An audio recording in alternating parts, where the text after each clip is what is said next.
परमेश्वर तुम सबके स्वामी हो जय जगदीश हरे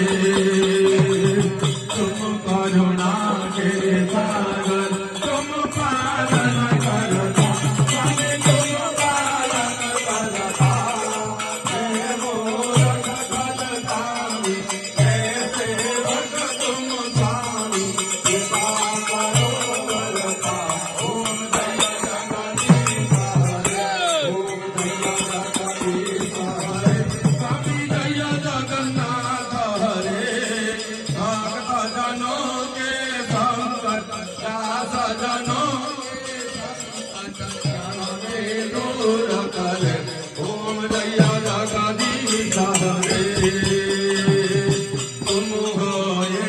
एकावतार सबके प्राणपति स्वामी सबके प्राणपति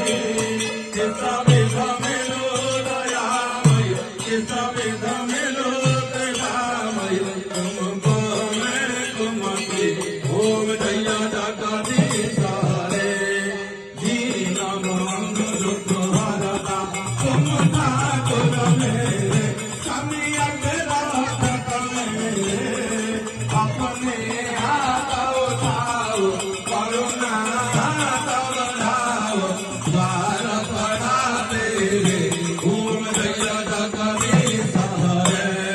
विषय विकार मिटाओ पाप हरो देवा स्वामी पाप हरो देवा श्रद्धा भक्ति बढ़ाओ श्रद्धा प्रेम बढ़ाओ संतन की सेवा ओम जय जगदीश हरे तन मन धन जन सब कुछ है